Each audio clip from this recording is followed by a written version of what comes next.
take this over there. You want your coffee back?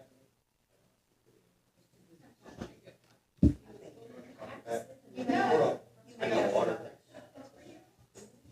All right, it's 6 o'clock. Let's call this meeting to order. Let's do our pledge. Pledge allegiance to the flag of the United States of America and to the republic for which it stands, one nation, under God, indivisible, with liberty and justice for all. On the Texas flag, I pledge allegiance to thee, Texas, one state, under God, one and indivisible. Who'd like to say the prayer? I'll do it. All right, Jeff. Lord, we thank you for this opportunity to be a group and to assemble the freedoms, Lord, that we have in our country and in our city. We ask that you guide and direct our thoughts, our processes, and our conversations. Help us, Lord, to stay in your will and to listen to you for your direction. We ask this in Jesus' name. Amen. Amen. Let's do roll call. Bud Marandino, Ward 1. Jim Wright, Ward 3. Sharon Mitchell, Mayor. Roger Manette, Ward 1. Jeff Thibodeau, Ward 3. First item on the agenda for discussion is the latest project updates. Who'd like to start with the updates? So, I'll probably just go around the room. I'd like to start, Bud, with you. You do a great job with our roads and the dealing with DD6. So, could you bring us up to speed on what has transpired over the last 8 or 9 months, the way DD6 has done things, and then what you shared in our council meeting with what could potentially be on the books? It's also the county also, but as far as the roads are concerned, we have a deal with the county to come out and we furnish the material.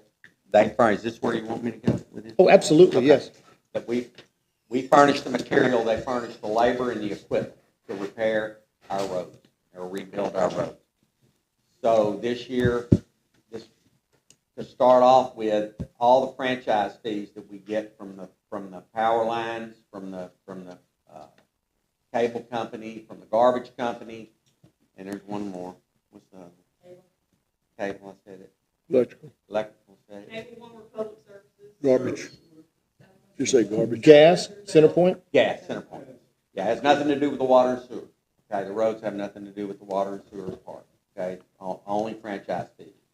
I lived out here for 31 years. We ran out of money in the road fund before one time, and we had to add $25 surcharge onto the water bill for 6 months. So everybody had to pitch in to get our road fund back up because we couldn't buy the material to repair the road. So we don't want to run out of money. We currently have well over $100,000 in the road fund. This last year we did a project with Brandon Willis came out, our county commissioner came out, rode around in a truck. We identified some roads out here and they came out, furnished all the equipment, 18-wheelers, brought out big stuff out here. And we bought, they projected us to spend around, I'm going to make up some numbers, $26,000 in material for this project. And it came back in at around 23 when it was all said and done. We repaired Chimney Rock on the far east end. We did that whole block. We did the end of the boulevard. We did the circle there. It was not even a road there. And then we repaired Thousand Oaks where it wasn't repaired. It was heavily used during the blacktop process out here, and it just wasn't repaired. So we got in, they plowed all that stuff up and resurfaced that. So that project was done with, like I say, around $23,000. We currently get approximately $26,000 in user fees, depending on how much money they make. So that goes directly in there. So as long as we're not spending more money spending more money than we're making, then we're okay. So I plan to get the county back out here again, do another project, identify an area that we can do. We also have to have enough money to buy the material for the pothole patching. So that material has gone up to around $150 a ton Okay, it's really good stuff. Y'all probably see it last for a while in the potholes. So we also have them, whatever we buy, they used to just take it back to the county. Now we have them dump it out here so that we have access to it. So I can go grab some and put it in a pothole if we have an incidental or a water leak under the road or something that needs to be repaired. We have some material that we can use. So, and we don't have to buy anything. So, I mean, that was a no-brainer. So we keep that out as they do that. We try to go as long as we can on the pothole repair because it costs us money. So there's that. DD6, I attend their meetings every now and then. One of the main reasons I go, well, there's a couple of reasons, but one of the main reasons I go is because it helps them by me being on the record and putting in an agenda request like y'all are able to do, speak and, tell them they have 550 square miles that DD6 covers, okay? We have 2. Okay, and y'all see them out here all the time. I mean, if it's bad weather, you see those blue pickup trucks out here. And by people going and praising them at their meetings and saying, thank you for what y'all did, and y'all cleared all this out, y'all dug these ditches, and they've done too much work for me to even begin to tell you what they've done. But we have worked collectively to get them right away. They love that. Because easements are forever for them. Once they get an easement, they have that easement forever. They can use big machines to maintain that. Weed eaters and stuff are just almost, they can come out once a year and do weed eating, and clear a ditch, whereas they can drive these big machines down there 3 or 4 times a year. So it helps, them to be able to maintain the ditches. The county, when I took over on the roads, and ditches with the county, we have about 11 miles of roads out here, which converts to about 22 miles of side ditches along the sides of the street. Now, I know everybody wants their ditch dug out, but we calculated it out based on what the county gives us work-wise, hours per month, and we get 4 days every, 4 days a month or something? No, it's not that much.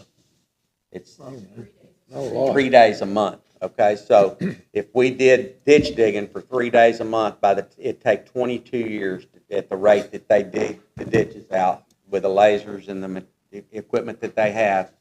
The ditches would be full again. So what I did was I identified, first of all, water that was trying to get in people's houses when it rained real hard.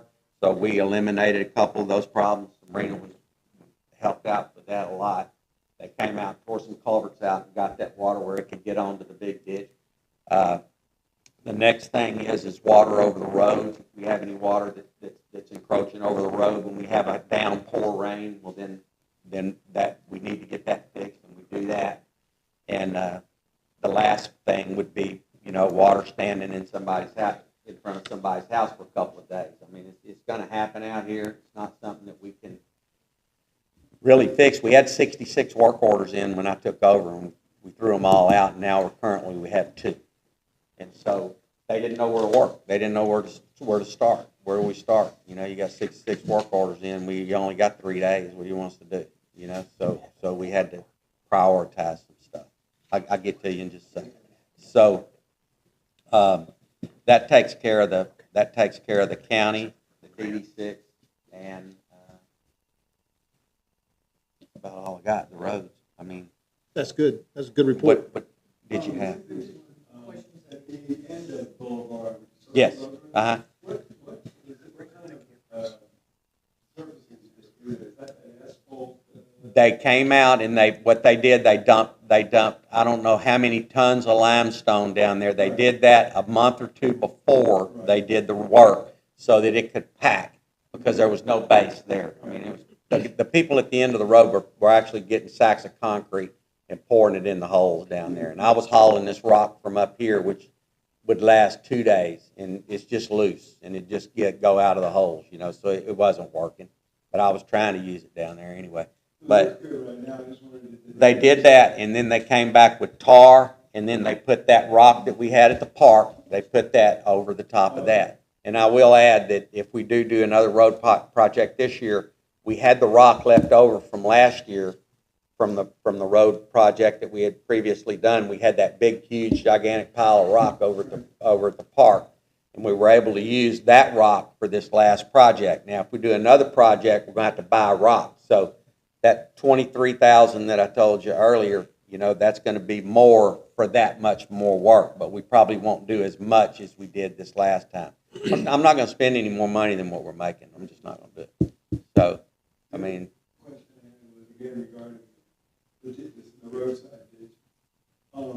My understanding was that we can dig them out ourselves because of grading has to be respected and all that. But, since I've been here for 4 years, the surface of my ditch is about 4 inches higher than the surface of my culverts. then the bottom of your culverts. Than the bottom of my culverts. And, we keep clearing all, but that water just backs up and does that. All my neighbors all the way down, where it finally goes into, underground, and down into the swamp. I'm just curious, is there any leeway on that we could at least smooth it out ourselves, or take it down? I have never seen the county come out and say anything to anybody about clearing out a little bit in front of your culvert. I just don't think that would ever happen. I remember when we first asked about it, we moved in, and it was no, Well, there's a whole saying about permission and forgiveness, right? So, I mean, I mean, I wouldn't let it, I mean, if I could dig it out in front of mine, I mean, I probably would scrape it a little bit. I don't know. I was thinking that too, but I mean, I'm not saying go down there and dig the whole side of the road up or dig it 4 feet deep or anything, but I mean, just clearing out a little bit where the water can get into your culvert. Yeah, I mean, I don't. We end up with standing water. I tell you what I do is the downstream side of the culverts that I've had anything to do with, I'll dig them out a little bit, and then the water as it flows through, it'll flush that culvert out. And then you end up filling the hole up, that you've had at the other end of the culvert. But yeah, I mean, I mean, I'm not speaking for the county or anything, don't have the right to do that. But, I've never seen anybody get a ticket or anything like that for cleaning up some. Good deal. All right, thank you. That was great. So when it comes to project updates, Jim, have you got anything that you've been working on since our last? Yeah, I can talk Set of about a meetings. little. I know a lot of people are interested in water rates and water quality, and we're going to talk about that here before we leave. But just from, one other thing too, this town hall meeting is different than a council meeting that you can do like Tara did. You can ask questions anytime you want and whatever. It's not disciplined that you get 3 minutes, then you have to sit down and be quiet. So if you got a question to ask, go ahead and ask it. Now, if it's something we're going to talk about later in this other one, I might defer it, but I'll stay here at midnight if somebody wants to sit around and answer or ask questions about water and sewer. As far as projects go, I'm going to back up a couple years. The first project that I really got involved in was right after I was elected, and I saw some comments about people up around DeVita, I believe, smelling chlorine in the water. And I happened to be new to the council job, so I thought, well, I'm going to go down to the water plant and see what it is. And there was a technician down there working, doing something. And I asked him what was going on, and he said, well, when draining some of the tanks, the chlorine got a little high. He says, not out of limits, but it's a little high. And so how'd that happen? He said, well, we had a lightning strike that kicked out one of the pumps. And I said, well, what's that got to do with chlorine? He said, well, the feed meters into the main manifold, and if the pump shuts down, the chlorine that metered to feed that pump doesn't shut down. So what that meant was I'm getting chlorine for 3 pumps, 3 wells, and I've only got 2 running. So we're putting more chlorine in, which was putting it a little on the high side. It wasn't dangerous. We tend to run on the low side anyway. But so we started asking about it. So we ended up, long story short, we got a project and modified that so that the chlorine disinfectant feed goes into each pump's pipe before it hits the main manifold. So if this pump goes down, so does this chlorine feed. And I haven't seen a complaint or heard anything about high chlorine in the water since then. So that was one of the first projects, and that's about 2.5 years ago. The other things that, as far as processes and systems, one of the things we put in place about 3 years ago was we started with weekly meetings with the water contractor superintendent and to make sure that we were all working on the same thing and knew what was going on. And that became so successful, we moved it to every other week. And we have a really open, good communication line with that, so we pretty much know what's going on most of the time, not always. The other process we're engaged in, and we run into this periodically from dealing with regulatory issues, is that there's a EPA edict that's come down where we have to inspect the pipe downstream of the meters for copper or lead.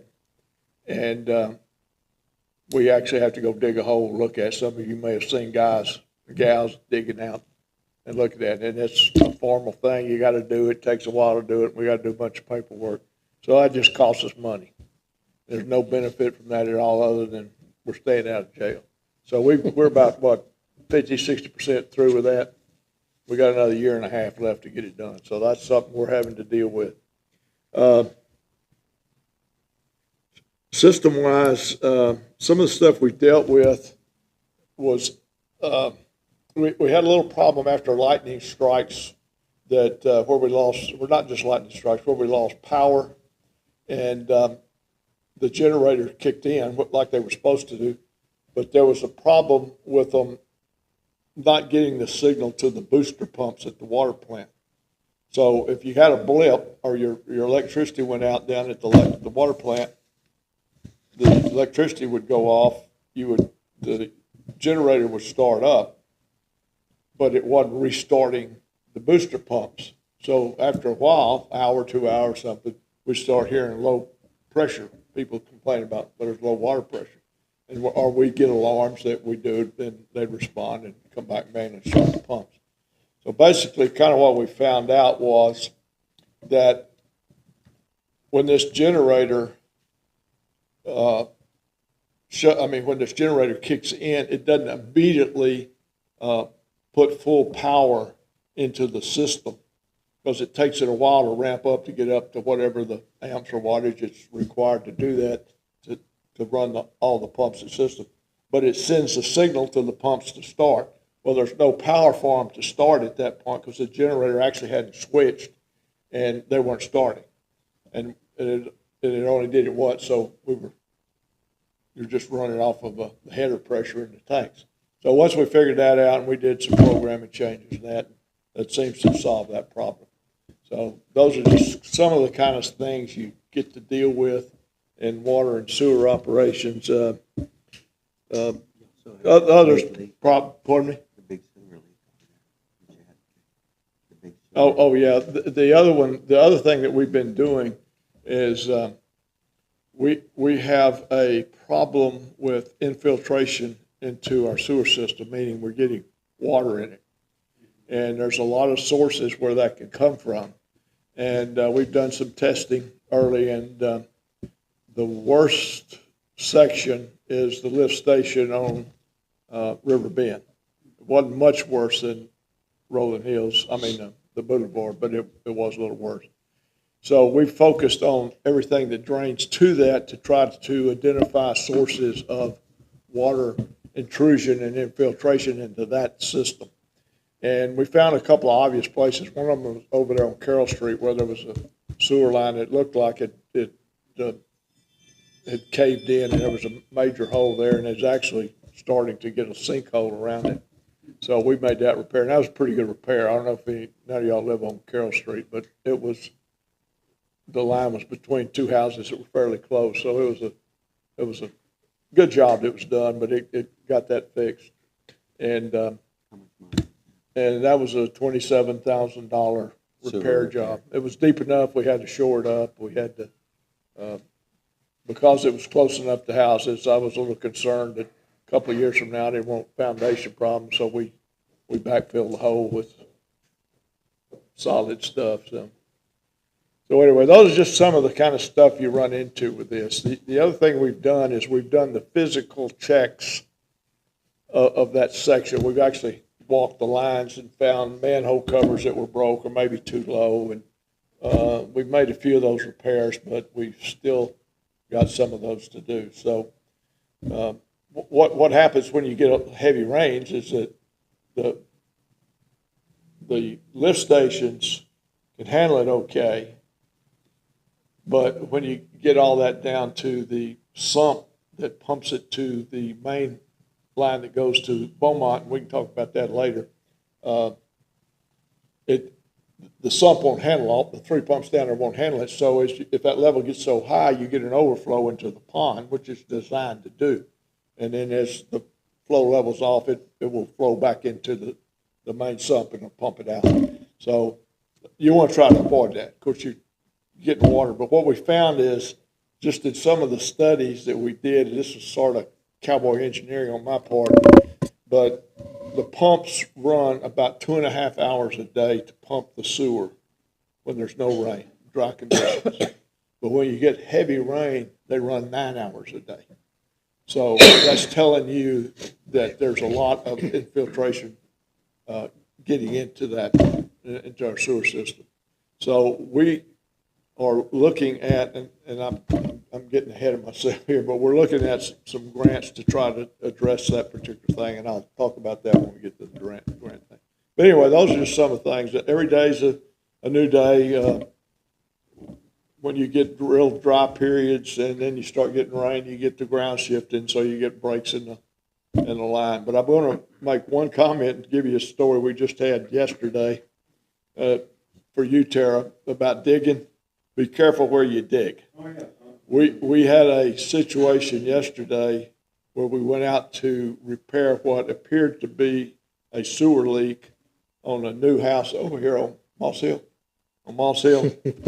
And when we dug it out, if you're familiar with some of these new flexible gas and water lines, and they don't just dig trenches and lay them in them anymore, they force them in them. They had run that pipe, that gas line, underground, pressured it somehow, and it just center punched that 8-inch sewer line right through the middle of it. So that was why the leak was. So you want to be sure you know where you dig it, because they didn't. And we held them accountable, and they manned up or fixed it, and they're going to pay for the work that we had to do. So I think that's good, but, we had experience when we first moved in, we had issues with backups and stuff. And finally got a plumber, finding the cleanouts were bad enough, but we could take down 1.5 foot under a city tap, which the city then came out and fixed the broken cover and put a box around it, so it's okay now, but I'm just wondering how many other people might have the city tap buried and everything, that's where it is, or maybe like mine, the cover up is broken underground. yeah, there's probably a lot of houses that don't have that city tap. Mine doesn't. I mean the clean out the clean out at the city tap, and some of those lines are very deep. I mean, they're I'm surprised you found it at 1.5 foot. yeah. To be quite honest, yeah. Well, the plumber and I went out and jammed pipes and listened, and we spent a day doing that, and then we dug everything. I got 5 cleanouts and the city tap. John Nelson was Heck, yeah. pretty good at that. Okay. We good? You good? We're going to talk more about water and sewer Okay. here. I mean, the rates here a little bit. All right, good deal. So our next councilman recently has assumed the position of our new Verkada camera system, and he'll give us an update now. So on the new cameras, we have cameras going at the water plant, the sewer treatment plant, at both lift stations, one on Riverbend and down here at the end of the boulevard, River Oaks. Those are active. They are very well. They allow us to see when the contractors are coming and working on those issues. It also helps us if anybody goes in those areas that they're not supposed to be in. So that's a big plus. They are not directed into anybody's backyards or anything like that. It's focused on just those areas. But it does allow us to see traffic coming up and down those roads. So if could be some suspicious activity or something, we can look at those. We're still in the process of getting a sign put up at Riverbend and 105. We're waiting on parts to get that completed. Otherwise, our street signs are pretty much up to date. We had to replace a lot of those due to the fact that they didn't have the address from beginning to end. So for medical, fire department, police department, they know which direction to go to. So we got those replaced. We are going to install an enter and exit sign up here at City Hall, so there can't be any confusion on which way to go in if you need to drive in when you're dropping off your water bill or visit City Hall. So that's in the works, be done here shortly. And that's everything for right now for the cameras. We do have some other things that we might propose for like at the park and at City Hall, but those are still in discussion for right now. Oh, okay. So we are going to have it's license plate readers that it's going to be a free 30-day trial. Once they're installed, we'll have 30 days for a free trial to see how that works out. That way, say it's, for whether it's speeding that we can report to Jefferson County, any mischief, anything like that. Vandalism. So like say we're all gone at work and something happens at somebody's house, hopefully we can get what vehicle was involved. Now these cameras do go by a color of vehicle that you can go back and point, if somebody says, hey, we have this black truck that's been all day long, we can literally file. We don't have to go in and look at every vehicle. We can go by color, we can go by people and time frame. And this is all stored so we can go back and look at it any time and be able to give all this information to Jefferson County. Where are they going to be positioned at? Well, right now they're at Riverbend lift station, which looks up and down not only at the lift station, but anybody that passes through there. Also, as you're coming down Sweet Gum, everybody knows where Red lives, right? The big red house on the boulevard. The barn. The barn. So you can see all the way down, almost, it's kind of blurry coming to the intersection here at Sweet Gum, but you can see as they're coming up, when they come up there, anybody that's going back to the canal, it definitely records them going in and out of there, which, we're not discouraging people to go through there and go do their side-by-side riding and all that. Everybody loves to do that, but it is absolutely for protection. So it sees up and down the boulevard. Illegal dumping too. Yeah, illegal dumping. One camera will be on this building facing Sweet Gum. Yeah, so the proposal is to have one on this building here. There's also talk of hopefully putting one at the main park area, and that's just for, for vandalism. It's not to I spy what everybody's doing, but, if you're not doing anything wrong, you got nothing to worry about. So. That will help with animal dumping. Correct, yes. So these cameras are fine-tuned. I mean, they capture everything. Any questions on that? It's like a camera that's got multiple functionality, like it'll give you video feed and it's license plate reader. Yes, sir. All in one package. Yes. David, what I'm understanding is the license plate reader cameras are a trial. The other cameras are fully functional. They're multi-directional, UV, heat.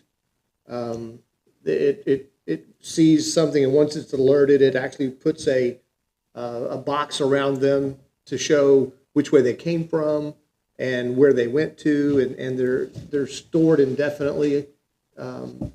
And it's just really it's a really neat system, and it's upgradable big time. Yeah, that's the point that that's one reason why the council chose to And do in this is because package you also can- too, the maintenance is included in the Add on. package that we went with. So every time they come out, we're not getting another charge.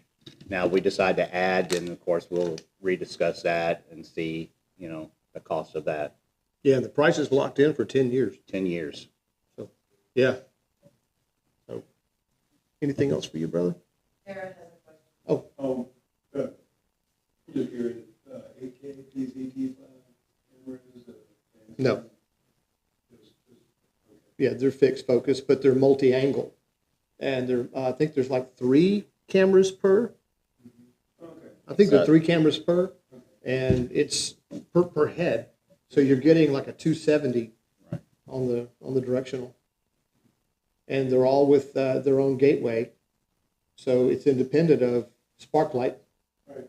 And I do have to get some more education on the IT side of it. I just got this dumped in my lap here today. But I've been aware of when we've been installing them and all that for the last about month now. But they're all fully active. And I'll be getting with our IT guy and the other gentleman that's been part of helping get these installed. Excellent. Do you have any projects you want to talk about? It's gonna be under the grant, so. Okay. You go ahead. So from community development, our projects, of course, they go on all year long. And our most recent meeting is to prepare for the USA 250, which I'm so excited. This is going to be a great event. And we had 15 people at our first meeting. Each person took an assignment. There's still more assignments to be given, but each assignment will then go out and get their own team to help with that aspect of the event.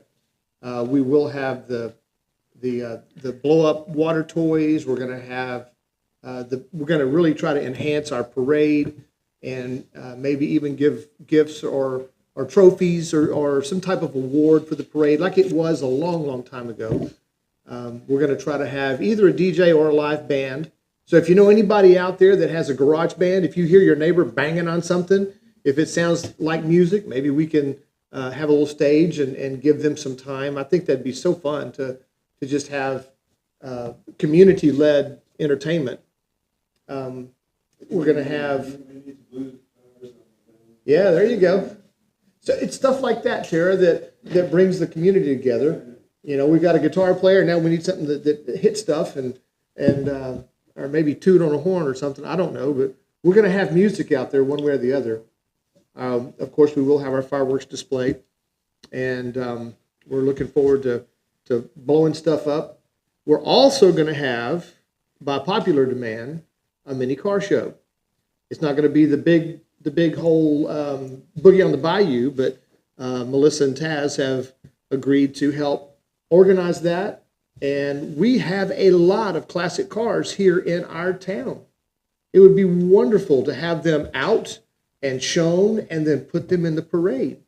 And we're going to have floats. We've already had people that are volunteering. I want to do this float. I want to do that float. Decorate your side-by-side. Decorate your four-wheeler, your bicycle. One year somebody drug a boat. There's all kind of fun stuff to do. So if you're part of it, and a lot of you in the room were at that meeting, I know you're probably working on your assignment or getting your team put together. But if you know other people that would be interested, it would be great. Our next meeting is next Monday, the 23rd. So we'll have 2 in February to get out in front of all this. So that's a good report on that. Let's see. Other than the 4th of July, what will be taking place before then is in May, the first weekend, the first Saturday of May will be our first citywide garage sale of the year. We will have the dumpsters. We will have all the banners and the signs, and we are looking for volunteers for that. It's not a real volunteer heavy production. We just need somebody to set out the signs of the homes that have been that have registered. So all of that is well oiled and works very well. Everybody has a good time with that. So if we'll probably be showing that on our Facebook pages, and I think that would be just about it. Does anybody have any questions for anything that I just mentioned? None at all? As a show of hands, how many people get all of their notifications from one of the Facebook pages out here? Is anybody not on any Facebook page at all?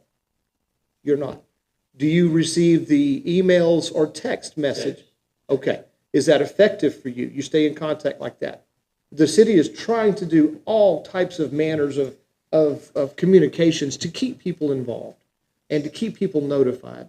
And our new website is going very well with that notification service. So we're looking at a lot of work over the last 3 years since we've been involved here, and a lot of improvements. And that's why we have these town halls, is to showcase what we've done. And everything we've done is because you guys have fed back to us. If you recall our very first townhome, we had this board full of ideas. There was 200 plus. And then Jim condensed that into a spreadsheet. We had all types of go lists and check off lists. So that's the only way we know what pertains to y'all and what y'all want to hear, what y'all want to see. So that's why we're here. We work for you. We're your voice. So we look forward to having these town halls because we're able to converse back and forth without having a set number of seconds for you to bring your concerns. So as far as that goes, I think that's it on the projects. And I hope the rest of it doesn't take quite as long as this, but there was a lot of stuff for us to catch up on.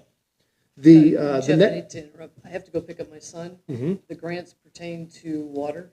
Go ahead. So I'm going to go get him. I'll be back. and Okay. Jim can talk Bring about a note from your mom, from my son. or no, from whoever. Okay, so our next agenda item is on grants. Your phone? I'll be back. This way I have to That's, go back. that's ransom. Ransom. So I want y'all to know that the city is busy applying for every grant. We've got a grant administrator who helps us to locate, to apply, and to be successful. There's nothing fast about grants. It's like watching paint dry. But I want y'all to know, we're working on this, and to take this a step further, I'd like for Jim, if you would please, to kind of bring us up to date on what we've actually landed so far. Yeah, we have one $250,000 grant approved, and it's more of a planning grant. It's a little harder to get your hands around what the output of that's going to be, but it's more or less going to give us the direction, the guidance, and the ideas that we need to be going forward and working on those. And that is action in action. It doesn't cost us anything in the long run. We had to pay a little up front, but we get it back. And that is approved and is funded and it's going on. The second one, we've actually applied for three other grants, I believe it was, that were originally rejected, or we didn't qualify, whatever the reason for it is. But we've since got informed that we're back on the list for one of them, and it has to do with the sewer operation, and it will address the I&I issues I spoke to a little bit earlier. It's not approved, but we're going through the steps to try to do that. And what we've done, we've kind of modified it a little bit to focus on the drain area for the lift station I talked about on River Bend. Just for the record, I'm sure y'all probably know it by now, but if you hadn't been out here, was high water. The low area in Bevel Oaks is the middle of Bevel Oaks. The water drains there, so all of the sewer system, it drains in weird ways and it gets pumped back in the other direction. So this substation on River Bend actually receives the sewer from the trailer park to Carroll Street. It comes across. It's because of the gravity flow. And until I started walking that, I wouldn't have believed it. I'm sorry, Kevin, where is that on River Bend? I'm sorry? Where is the substation? The one I'm talking about now is on River Bend. Where? It's By the curves down there, you know where Charlie lives? Oh, yes, way down right by Charles. Yeah, it's in kind of the open, Big generator on top. It's the big metal structure. yeah. The other one is at the end of the boulevard by the canal, and then there's a third lift station. It's on Rolling Hills, but it only services about 4 houses, I believe. 3, 6. So it's a smaller one. And that is the lift station that we think is the worst as far as I goes. So we're going to see if we can get some money to replace some lines there. Doing that's not cheap, and we're looking at the process called pipe busting. I don't know if you've seen the papers much. Beaumont has actually got a crew now that's doing that with theirs. They go in and put a pipe in that just replaces it. So Throw a wire through the old thing. yeah, pretty much. Yeah, Put a pipe in a pipe. yeah. So My dad was with the company that started that. oh yeah, 40 years ago. yeah, we could use him now. But anyway, that has not been approved, and that's a $750,000 grant that we're going after. We just found out here this week there is another some more money, grant money, come available that addresses water systems, and Sabrina and I will be attending the meeting the third, fourth with Southeast Texas Regional Planning Commission to see what's required of that. Probably get into these grants. It's just an elaborate application process, and it would be for me too if I was giving you my money. But a lot of the cases you have to have what's called LMI surveys. I'm not real sure what low income something or other. So Low to moderate income. low to moderate income area. So if you don't meet that qualification, no matter how bad your stuff is, you won't get help. So we think we're okay on that, but there's a whole lot of stuff that's involved. It's not assured that we'll get either one of these. So we're staying active. We're also trying to hire, or at least on retainer, a full-time grant writer, somebody that knows how to do this a whole lot better than we do. That's what they do. They go out, they know what our needs are, and they say, hey, we want a restroom at the park, and we want to improve our water system. We want to improve our delivery system. So they're out there searching for those things, but right now we don't have that. So anyway, those are the grants that are going. Mr. Breen, you want to add any of that? Okay. Very good. Thank you. Well, and as he mentioned, there was a lot of detail that goes into that. I understood today that our attorney's writing the request for proposal. It's 41 pages long, single line. It's that kind of detail to get into the minutia that we've got to have in order to qualify. So there's a lot of work going on with this. You would think, yeah, you would think it's radioactive or something. 90% boilerplate. So that covered the grants. The next one, park improvements and the new public restroom. All of this is contingent on funding, grants, that type of thing, but we want to let you know what we are working on. We were contacted by the National Park Service last year about doing some improvements. They want to come in and do a study about putting in a kayak ingress and egress, because we've got 3.5 miles of the bayou. That has yet to be moved on because the government moves at the speed of smell. So we haven't seen a whole lot there, but we've got their interest. And while I was on 2 of the Zoom calls, we asked also about improving our parks facilities. And they said, absolutely, yes, there's a lot of money out for that. So we've got this 12 acres over here that the city owns that's adjoined to our current park. There is a lot of things we could do there. Nothing would go on without having a committee of citizens that have that input, because we don't want to do anything without getting buy-in. One of the things, though, that did come up, and it has been reiterated several times, is a public restroom facility at the park. And if you'll turn your attention to the screen back there, I've got an idea. It's very humble. It's very small. but it's a start, and it's a CMU building. That's a cement block building. This is a very small footprint. It is one that I found at a golf course. They're very efficient. This is, you can see it's very, very, very small. It's got a little vent on the top that's solar powered. There is power, there's gas to this one, but we would have to run it maybe a little bit differently. There is a very simple bathroom. It's just a potty, I don't know, maybe that's a urinal over there, and no, it's a heater. That's a heater. Don't use that as a urinal or the hand dryer. I've seen bad Kind of results. like electric fence. Yes, a third rail. So this being a very small footprint, we could put it right next to the fire station hose rack that's over there. We've already got sewer tap from where our city office used to be. We've got water there. We've got power there.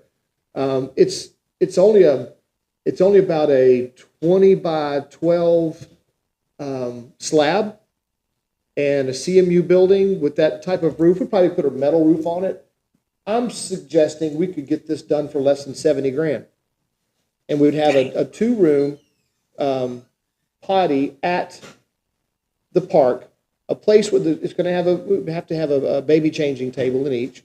There's a lot of designs that could be put into it to keep it vandal resistant. I don't think you could ever make it vandal proof, but there are many, many, many designs.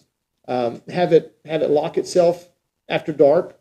There's a lot of things that we could do to make this user friendly and safe.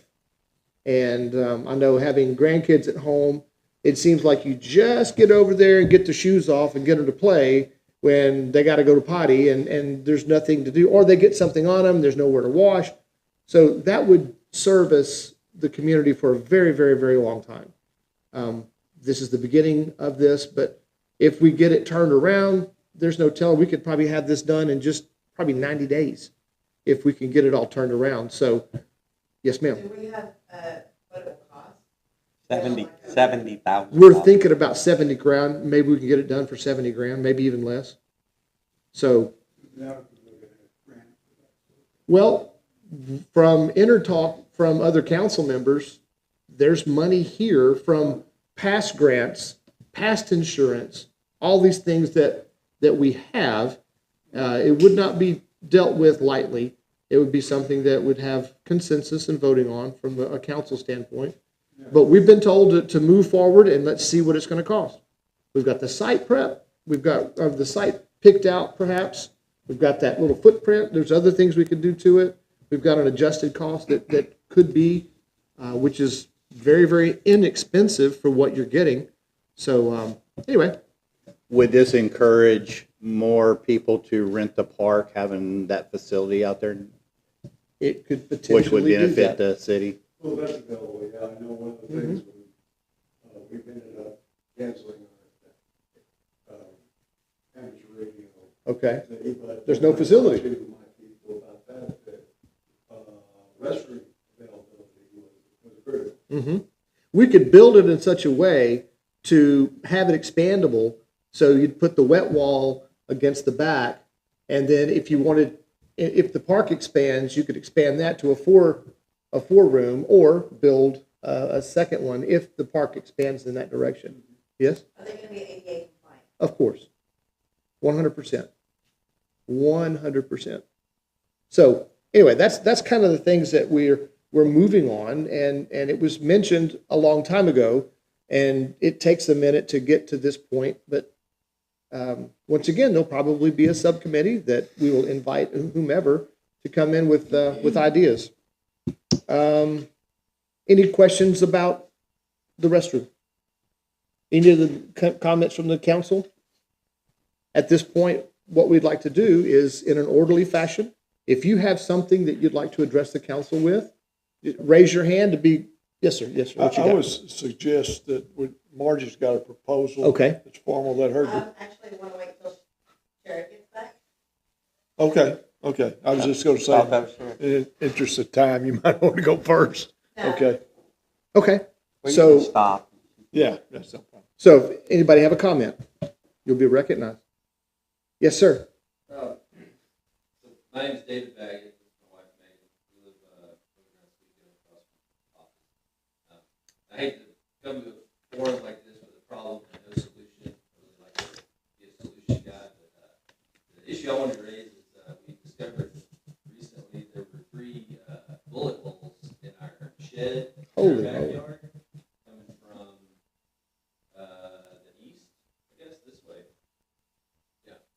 So our shed goes like, That's west. it was coming from this way, so the South. south, yeah, coming from the south, so, you know, there's some other houses over there on the boulevard that, kind of line up with that, but anyway, we called the sheriff's department, they came out there, there was a, bullet that was in, like, it's just like sheet metal, right, so it went through, there was a little plastic tote with an air mattress that was enough, I guess, it hit enough layers and it stopped, and anyway, the sheriff's department recovered that. Wow. And, you know, it's kind of scary that I could have been in there doing something with kids in the backyard. We have lots of little kids. Yeah. Again, Terrifying. Again, not that there's I don't know what the solution is to that. I know we're not supposed to shoot guns anyway here in the city, but just wanted to raise, I guess, awareness that Wow. You absolutely can shoot guns out here. There's not we have an ordinance. We used to have an ordinance against shooting guns out here, but the Jefferson County Sheriff's Department, after they took over, after we had a little city marshal out here that could write a ticket, I guess, or something if he caught you. But the Jefferson County Sheriff's Department will not enforce anything but state, federal, and county law. Okay, they won't enforce that. This is out of the county. I mean, this is in the county. We're patrolled by the county, so there are law enforcement out here. So the one thing that's not happening out here right now that I can see is I get calls. I'll be in Beaumont and people will call me, want me to call the sheriff's department because somebody's shooting a gun, especially on Yellowstone. Everybody knows about the gunfire on Yellowstone. It's not a secret. I mean, there's people that shoot guns over there all the time, and they like automatic guns over there. I mean, they shoot, and the sheriff's department will go out there, and they said, keep calm. You know, I mean, but the people need the individual citizens. When you hear something or you see something, we really need to call. You know, and so we can get on that. You know, because the longer you wait, then the more time. You know, and then they quit or they stop or they. You know, I mean, there is a disturbing the peace ordinance.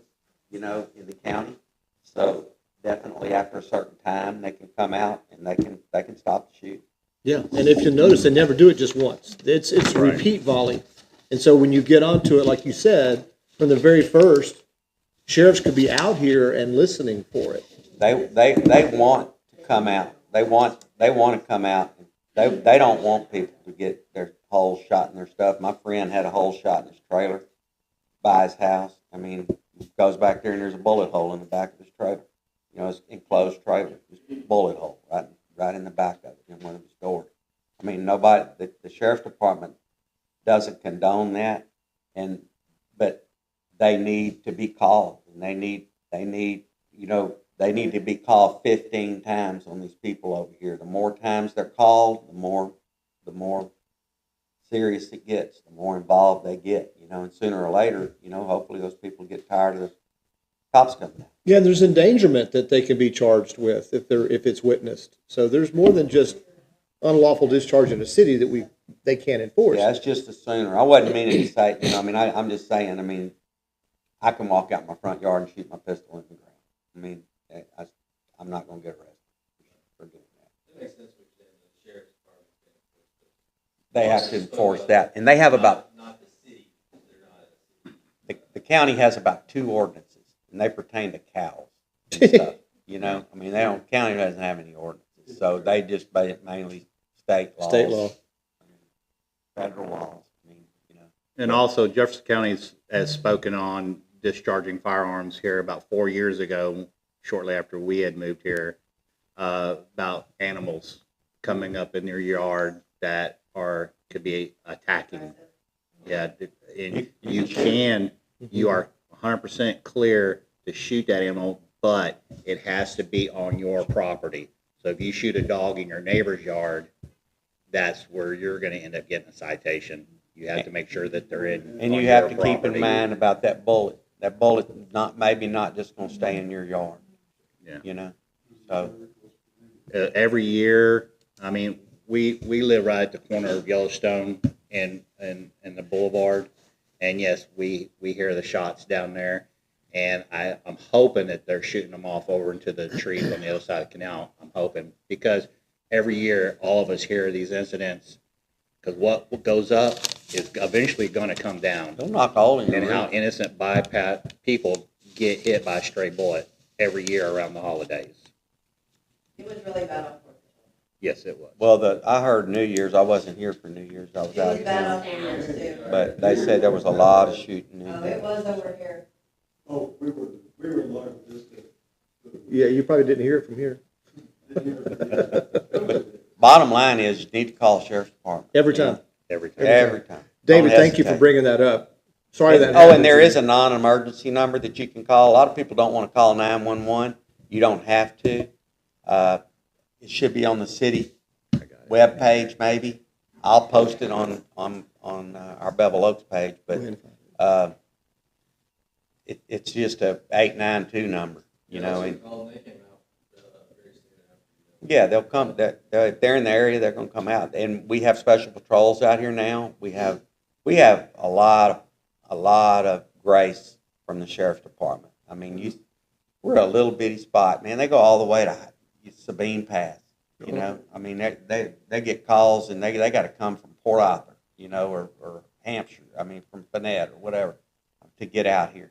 I mean, so we're lucky that we kind of get.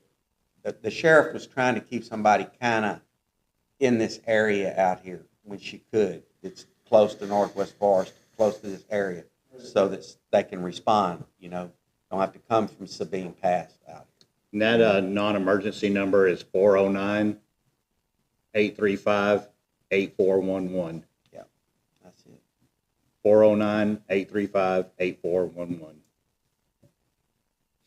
And they're pleasant. They'll, you know, now if you're calling because you see smoke coming out of somebody's house, they're gonna turn you over to 911.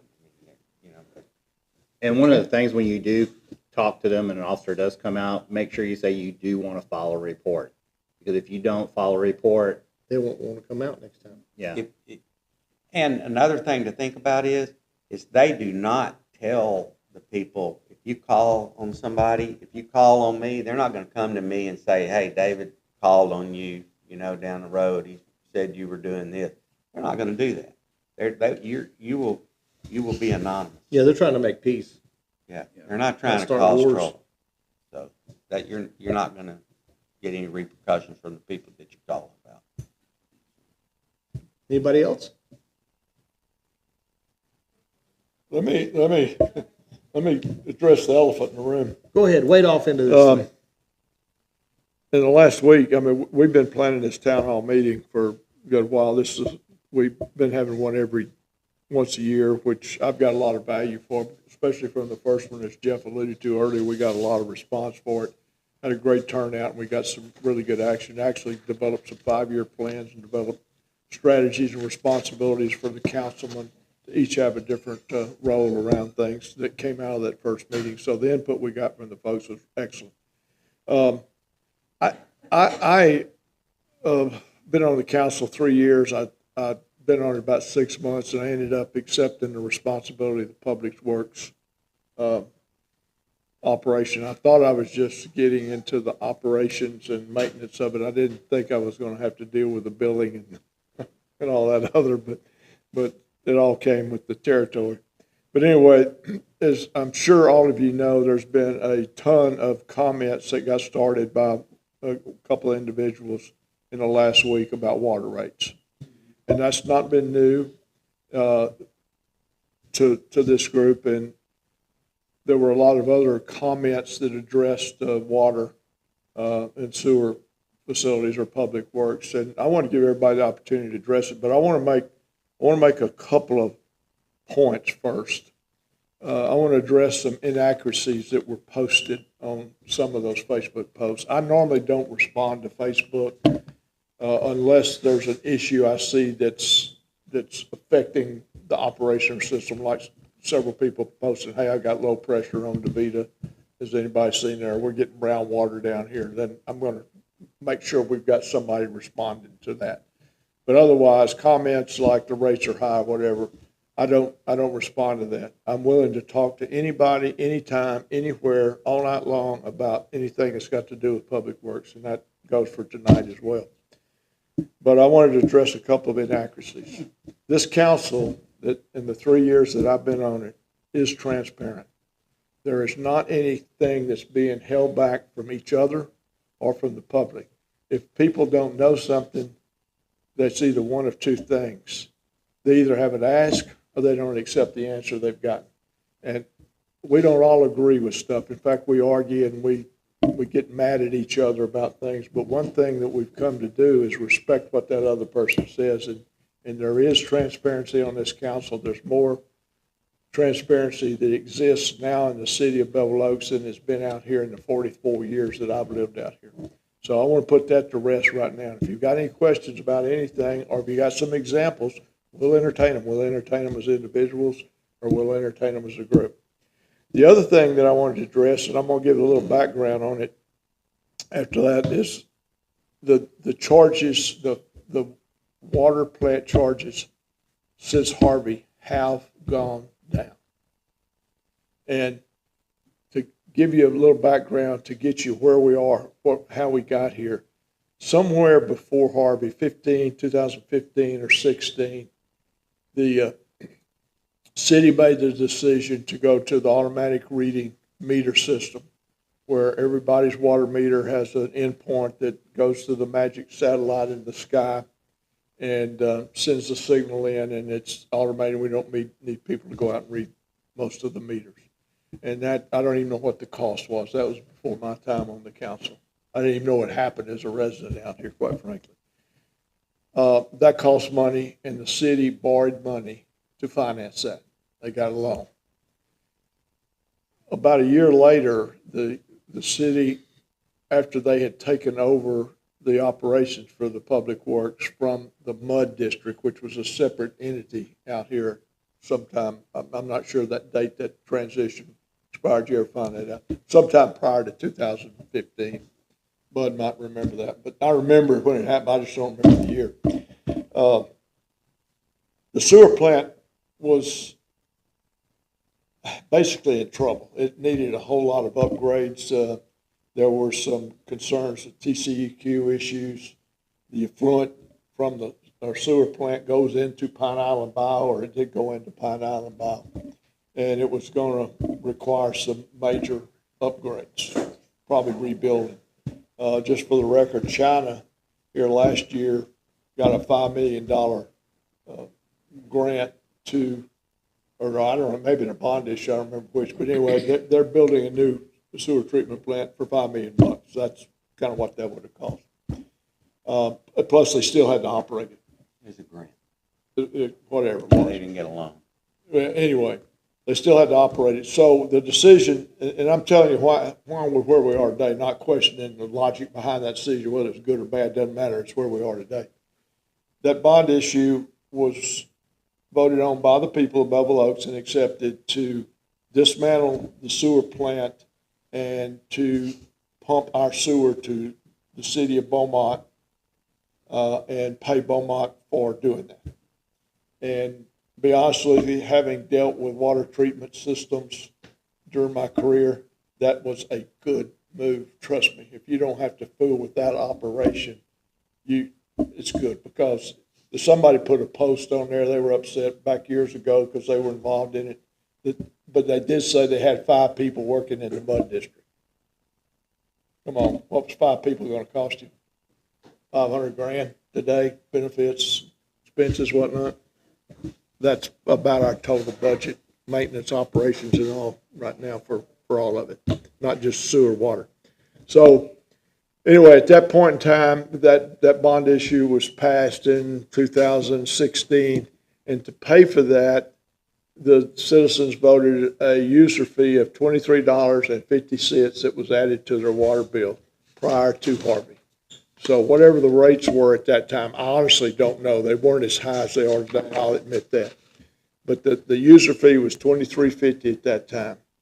After Harvey, for those of you that were out here, or for those of you who weren't, this whole place was destroyed. Every house, maybe the two on stilts didn't go underwater, but every one of them had water. And my house is probably one of the 10 highest ones out here, and I had 4.5 feet in mine. So everything was destroyed. Some of the tanks at the water and sewer plant actually floated off. They had to go get them and find them and whatever. So putting that all back together obviously cost a good bit of money to get that back. They depleted the whatever savings they had. I think they were a little short of what we had in the bank at that time. So here we are, 2019, with houses starting to recover, and one of the guys who still lives here, he was a councilman. He volunteered to fill a term at that time. He was a IRS accountant guy, and I've got tremendous confidence in him, and I've looked at all his calculations and stuff. He had the responsibility of determining what those rates were going to be. And he based that off of estimated what the cost of operating all the public works or the public works would be for a year, and how many connections we had at that time. And at that time, there was 417. And keep in mind, prior to Harvey, every house out here was occupied, and there was about 560 connections. So we're down over 100 houses, 100 connections feeding into that. So at that point, the rates were calculated at the 13 cents per 1,000 gallons, $13 per 1,000 gallons for water. Sewer was calculated to be the same rate, 13 cents. In other words, you use water, the sewer rate's the same. So if you use water, it's $26 per 1,000 gallons. For every 1,000 gallons you use, your bill's $26 just for the water usage. But at that time, because of the low number of connections we had, the low number of houses, he raised the user fee to $39.90. So in 2019, when I started remodeling my house and moving back in, my water bill was $26 for 1,000 units plus $39.90 fixed fee. So over the last 9 years, the houses, the number of connections has come up, well, about 10 a year. I looked at the numbers today. Up to today, we have 400, as of last month, we had 489 water connections. That's not counting irrigation. That's just water connection. So during that period of time, as those numbers have come up, there's been several reductions on the user rate. 2 or 3, I don't remember exactly what they were. I think, well, wait a minute, I have it here. It was in 12/1/18, it was $39.90. It was reduced to $31 in July of 20. It was reduced to $26 in October of 21, and then in January of 2023, it was reduced to 19, and that's what we have now. And if you do the math, and it gets a little bit it's not that damn complicated. It gets just laborious to do it. If you do that and you multiply what he had assumed the expenses were going to be times the revenue that would have been generated off of 417 houses, you come up with a surplus of about $40,000-$50,000 a year. If you do that today with the 489, or if you just look at our actual expenses on our monthly cost sheets, pretty dang near the same. Just in terms of what our expenses are and what our revenue is. So the rates have come down. And I don't know who posed that question. There was more than one, but that is inaccurate. The rates have come down. Not only have they come down because the user fee has come down, they've come down because we've initiated a senior citizen discount of 10% for senior citizens. Now, none of y'all are senior citizens, only me and Bud are senior citizens. But that's still a discount, and that's less revenue for the city, and that's about $500 a month difference. Huh? No, he's not 62. Come on, Bud. Come on, Bud. I'm sucking up, man. Leave me alone. Trying to please the crowd. And the other change, the other reduction that was made was on the sewer side, that if you use over 7,500 gallons, there's no charge for sewer. Now, that's a lot of water. But if you're filling up a pool or you have a major leak that you don't find or something, so that, I don't know what difference that's made as far as the city's revenue. But those are three areas of where the costs of water have been reduced. Now, the rate has not been reduced, where the municipalities around us, if you paid attention to the newspaper, are raising rates. And also during that time, our sewer rate, which is based upon what our rate of water consumption is. So we pay Beaumont for treating our sewer based on how much water we all use. So if we use more water, as we grow, we use more water, we pay Beaumont more money off of, there they are. There's every house out here. Off of that. That's what we pay Beaumont. So, What is our city water rate right now? What is the city water rate? the rate is $13 per 1,000 gallons For water and 13,000 13. for sewer. Okay, well, because I just looked up Beaumont, and Beaumont is actually $16.79 for their first 1,000 gallons.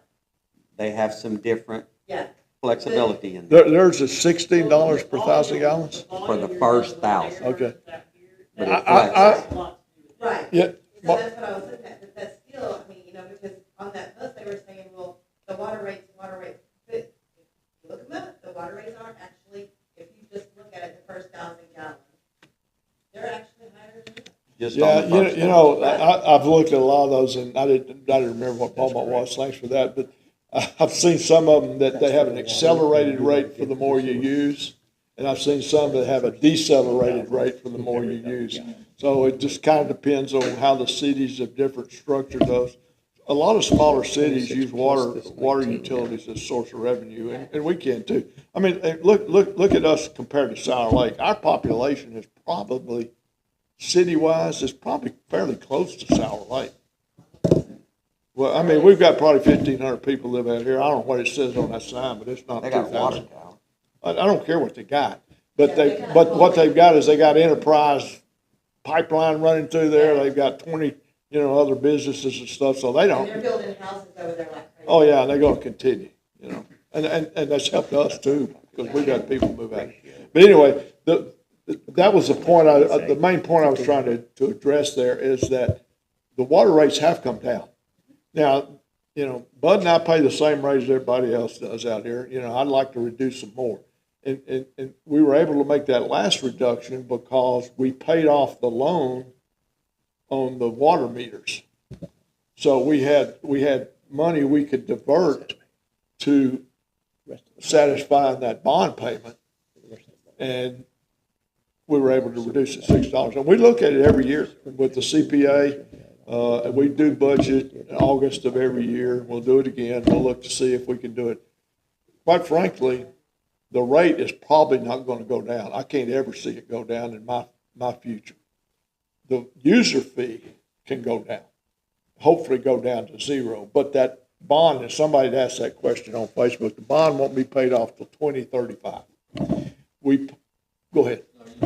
Well, I was just going to say, we pay about $100,000, $110,000, something like that, a year on principal, about $20,000-$25,000 on interest every year on that bond. We owe about $1 million left on it. Over. My question is going to be, How effective are the fancy meters? Water meters? How accurate or how effective? Like, do they seem to work? Are they crappy? Like, They're falling apart. We're buying new ones all the time. Well, they either work or they quit. And as far as we know, we have no reason to question their accuracy. If someone has a question on that, we could change the meter out and put a new meter in there. Or you can go test it by turning off all your water and running something into an accurately measured bucket, drum or something and do it. We will pull a meter and test it, but it comes with a caveat. If we find something wrong, we will make the adjustments to make it right for you, but if there's nothing wrong with it, we're going to charge you for the labor to fix it. Otherwise, everybody out here would be asking us to test their meter. I'm just kind of curious how they're holding it up and all that. You know, having to take out a loan for them and everything, I would hope that they're pretty robust. See, that was a you know, mandate from the city we of Beaumont. we have met, Sabrina has done some really good work with them because they were all put in about 10 years ago and they had a 10-year warranty. So what we're seeing is we're starting to seal that failure rate where we're having to replace them. So now we're having to buy them. Up to now, we're sending them back, getting a new meter when they quit working. And when they quit working, I don't know what your water usage is, so all I do is charge you the minimum. And that's $45, I guess, right now. So if you get $45 bill for 3 months and all of a sudden you get a $200 one, don't be mad at me. Thank me for not charging you $200 for 3 months. And there won't be back pay on that. The water meters before Jim's time, what he's talking about which I don't even think there is a before your time. But anyhow. What? But the water meters that we had out here years and years ago were mechanical water meters, Just okay? analog. And they spun and they got crust built up on them and they ended up getting way out of calibration, okay? So that's when we got the loan, bond, whatever you want to call it, to get the new water meters. And we replaced all the water meters out here at that time. That was 10 years ago, okay? And that's all I got. And so Well, now they're failing. What I started to say was Sabrina and I, we've had some issues with our supply. We ran into a problem, especially when that supply issue hit the whole United States of not having enough. Our goal is to have every meter out here reading. Your goal is to have everyone read but yours, right? So that should be my goal.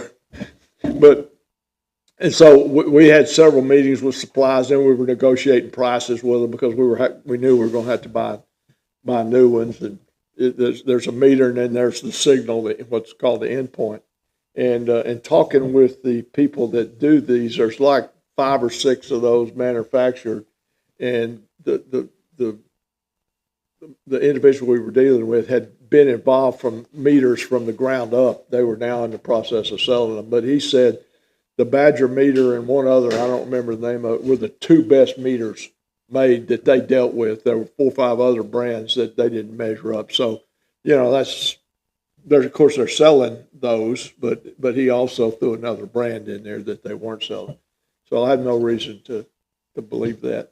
But go ahead, Tara. Everybody should know that the Ion Water app and website gives you a daily view of your water usage. Hourly. They have- It's Hourly. Hourly. And they have, if you have a leak, they send you a notice. Yeah. We had Dolly did a stop cock and turned on one of my outdoor faucets, and we ran, I think we ran about 20, 30 gallons, and we got notified. You got a leak. Went out, turned it off, and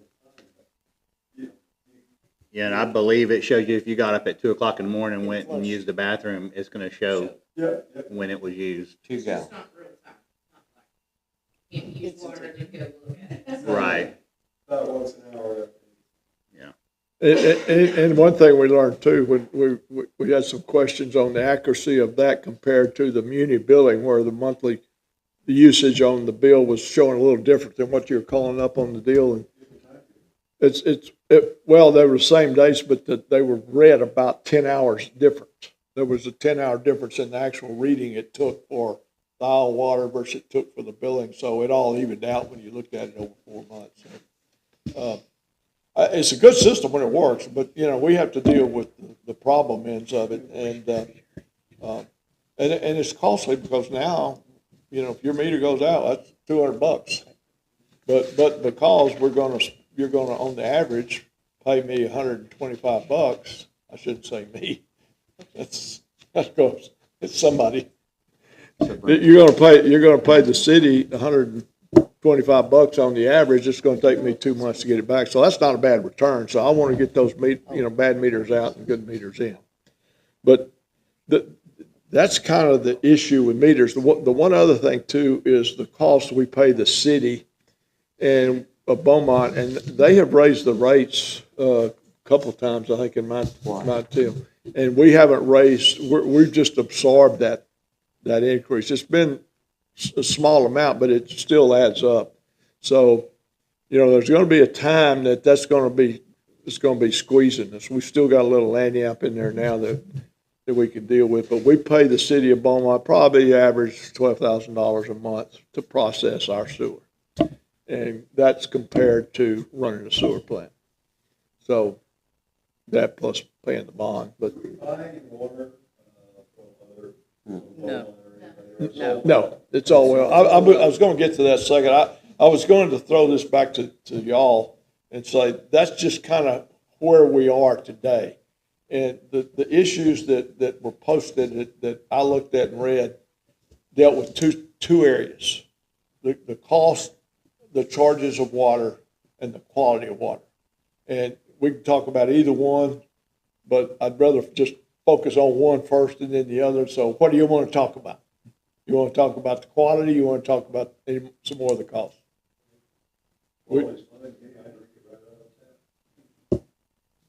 Yeah, I do too. Somebody talk about their dog doesn't drink it. Well, my dog drinks Bevel Oaks water, but she also drinks out of the puddles in the bayou and eats deer poop in the yard. So that's not a real endorsement. TMI. I was the dog water, my dog's not drinking it. I was the dog water, my dog's not drinking it, but I use it, I do use it. Yeah. Well, I tell you something. When we first started, I used Sabrina, and Kathy Crane was working in the office at the time as a guinea pig because there were some people talking about it. And I happened to have an empty, one of those small Ozarka bottles, and I had one that was empty. And I was driving back from League City, and I thought, I'm going to run a water test. So I ended up, I got 6 of those, and I got a sample of Bevel Oaks water, I got a sample of Beaumont water, I got a sample of Sour Lake water, I got a sample of Nome water, I got a sample of China water, and I had a bottled water. And so I brought it out there, and I numbered them, and I knew which ones were which, and let them sample. I said, okay, but they didn't do a taste test because they didn't want to drink after each other. They didn't really want to do the other test, but I kind of coerced them. So they did a visual test and a smell test. And what was interesting was both of them picked Sour Lake as the worst water. Yeah.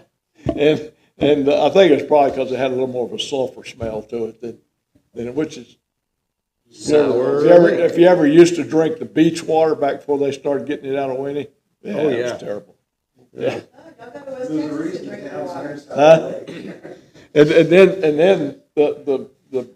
the two best ones. One of them, in one case, I can't remember whether it was the smell or the visual test. Bevel Oaks water was second, or tied for first with the bottled water. Am I right? Now that was on, a blind test. So for what it's worth, Well, how can a blind person do a visual? Yeah. they can feel. They can feel. Okay, you want to talk about quality? Is that what you said? No, I just said I like the water. Oh, okay. People tell me they can't drink it. It's just well water. Yeah. Does anybody else have any question about the rates or about the usage or about where the money goes and how much it costs to operate a water plant and a sewer lift station, the electric bills, the maintenance costs, I mean, because we have all that documentation here. If anybody, because there was a lot of stuff thrown out there on Facebook, and I can guarantee you it's all right here. People complaining on Facebook aren't here. They never show up. No, and it's really a little disappointing, I'll be honest with you, but that, one of the things we did, and when you go start preparing for a meeting like this, you do research, you always learn something worthwhile. And I had Sabrina, she has a consumption report that's generated by house. I can go back and tell you, I can't now, but I can tell every one of you what your water consumption and your bill was, because that's how we figured it out. So, and I've looked at it periodically when I start doing it, just to kind of have an idea of how much each household uses. And so we went through it and did this. And here's 3 pages of everybody out here that's using water that's measurable. We had 20, it's about 20 that didn't have a meter reading, so I didn't count them. There'll be a work order for them. Oh, they're in place. Yeah, they're in place right now. We got it. But anyway, it was, so, I don't know y'all know what you use. I mean, everybody that put it on Facebook that their water bill was whatever it was always less than what they put up there. But, one question somebody had, what is the median water bill? $113.64 is the median for January. And so the average is a little higher than that, so I've kind of used an average of 125 when I've done everything. So anybody want to take a shot at what the highest usage was? And I'll give you a clue, it wasn't Botros, huh? $240, $300? Close. 21,080 gallons. Holy moly. They had a leak. They had a leak, you gotta go up in there. That gotta be a pool. They No, are. they had a leak, leak. yeah. They had a leak. Now, what we'll do if somebody has a leak like that, we're gonna work something with you. I went out and went to the beach many years ago on Labor Day weekend, and I came back that Monday and went in the backyard. My whole backyard was flooded. I left the water hose on running, just flat out. So I came down there and said, "Well, you're a dumbass, but we'll mark off the sewer since it didn't go through the sewer system now." So, the highest resident was 13,807 gallons. And that's a bill of $295.99, so Margie was pretty dead on. And most of the folks that were complaining were in that upper category, but there's the sheets, the average is 113, which is, or that was the median, what did I say? And that is a consumption of 3,640 gallons a month, or that month. So, that's not bad. I do know who that is, but I'm not gonna say, so. Do most of the properties have, or originally have both a household and irrigation meter? No. Because ours didn't have to take it out because No. it wasn't hooked up to anything. We charged user fee for it. Yeah. The people that do a lot of gardening and have swimming pools have irrigation meters. And the benefit of that, there's no sewer charge on an irrigation meter. That's a benefit. And we tried a while back, I believe, Sabrina, correct, but we tried to offer a blanket-wide irrigation meter to everybody could sign up for an irrigation meter at cost. And we were gonna try to do it at cost, because irrigation, for somebody to call and have an irrigation meter to put in is a lot of money. So we were gonna try to offer everybody an irrigation meter at cost so that you could wash your car, water your yard, wash your, dogs, whatever you wanted to do with an irrigation meter, and you could maybe be able to afford to get one. So we tried that, but we had very little response. Is that correct? So, I mean, if that it is good. I mean, I had one put in at my house, but I had it done years ago. Now they're a lot higher. Everything's higher. Cadillacs cost more money now than they did in '64. Let me address the water quality just for a little bit, because there were some questions on there. Our water is well water, and the aquifer it pulls from is about 400 feet deep. We have 3 wells. They all have different capacities, pumped to 3 different tanks. And as I mentioned earlier, they're disinfected with chlorine. Like all well water, there's minerals in the water. And you could probably drink our water without ever disinfecting it and never have a problem. But I can't, you can't do that. 40 years over there. Yeah, see, I'd be in jail with Bud Wood. People did it for years. out Yeah. there. They had wells, they just drank out. Anyway, the hazard or the thing you have to manage with treated well water in most cases is the reaction you get between the minerals that are in the water with the chlorine residuals that are used for disinfecting, because they will react with bromide, and I don't know what all, there's about 4 or 5 elements that are in there that'll react, and they add those 4 or 5 things up, and they call it TTHMs, and that's a measurable indice that TCEQ measures your chlorine treatment process and the quality of your water, along with a few other things like arsenic and some other things. Well, one of the posts I saw had pulled some numbers from the TCEQ report, but they were about 2 years old, and it showed the chlorine level right at the upper, not chlorine, I'm sorry, the TTHM right at the upper limit. And that was evidently the only one he could find.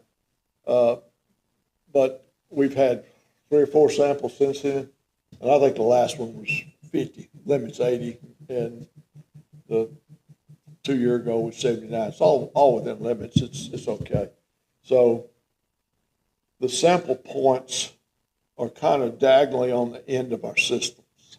So those are going to be the worst things, where you get water that doesn't move. It's not flowing, so it's stagnant. It has more time to react with chlorine residuals. So that's where they always sample, and that's where we have to work, and we flush. And we manually flush, I guess, 40, 50 different places out there. If you've seen those little arms sticking up different places, you may from time to time see one of the technicians out there running water for 15 minutes or so. One of the sample points, this sample point that we're talking about is on Carroll Street, and which is the one, and I think about 6, 7 years ago, we actually had a violation where it was slightly above TTHM. Yeah, and there was a couple of, from that same point. It wasn't bad, but it's enough that we got rolled up. We didn't get fined or anything. We did get, so don't do that anymore. And the solution for it is flushing and keeping it clear, keeping the water moving. Well, our system was built, if you know, we got 3 main roads that run north to south, and the water that feeds all those roads dead ends. So on every one of those dead ends, you don't have flow, you got a dead end. So that's why we have to go out there and flush those. And Carroll Street being the furthest one is the most susceptible to that. But what we've done recently is we tried flushing it manually more often, and our readings were still kind of higher than we wanted them to be. And so we recently, when we made that repair to the sewer down there between those 2 houses at the end of Carroll, we also put in an automatic flush valve on that line.